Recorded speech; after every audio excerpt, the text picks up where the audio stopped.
withdraw and apologize. Honorable Cheptumo, resume your seat. The Honorable Ndwale, proceed. Thank you, Chair. My amendment has nothing to do with lollipops.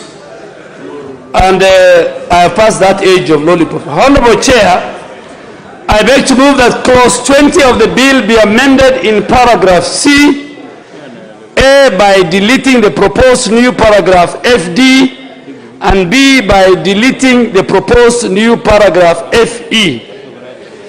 Chair, clause 20 FD and clause 20 FE of the bill provides additional function for the registrar of political parties, which shall be to regulate political party nominations and train election agents.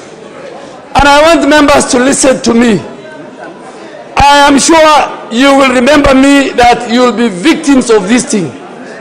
Never was the framers of the Constitution contemplated, and Honorable Tena Moro is sitting in the House, that one of the functions of the registrar is to train your agents for party nominations. I am sure the registrar of political parties function was never contemplated to deal with the nomination of parties. Chair, the registrar has no role whatsoever in regulating political party nominations or training of political agents. Chair, as we sit here, political parties have submitted rules of nomination and procedure to IEBC.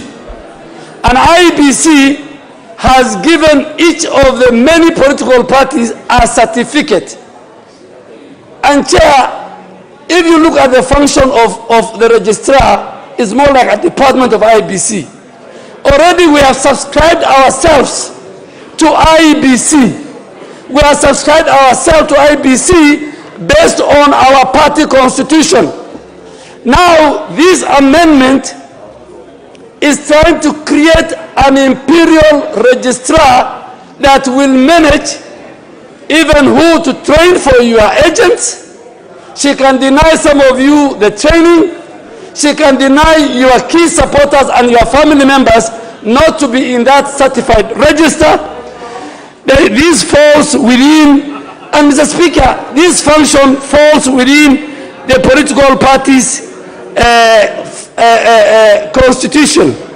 And this amendment is trying to confer upon the registrar with such powers that amounts to interference with the democratic space of political parties to conduct their own affairs. Chair, and I want members to listen to me. I mean, I am moving this amendment, by the way, it's not mine. I'm moving on the behalf of the people of Garissa Township, and I don't need to withdraw. But I want members to listen to me, that for the first time in the history of Kenya, political parties are formed from the provision in the Constitution on multipartism. If we can subject ourselves as parties to be regulated by the office of the registrar of political parties, then what was the essence of political parties submitting nomination rules and procedures? Chair, we must listen to each other here. It's not about UDA, it's not about ODM, it's not about KANU. This matter is so serious. Some of you sitting here, you will miss your close diehard supporters in that register. Some of you sitting here, you will miss your family members, including your wife, in that register. We are trying to mortgage. We are trying to mortgage, and we are trying to secede powers that belong to parties, our secretary generals and our chairs and our party leaders, to an individual. Today, you might be very close to the registrar of political parties. Tomorrow, you will come crying.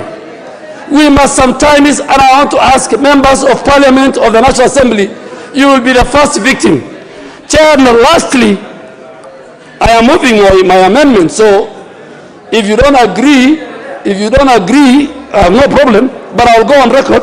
I have warned you. Chair 2, parties should be free to conduct their nominations and chooses and train persons of their choice as party agents. Hence, my amendment to remove these proposed new functions.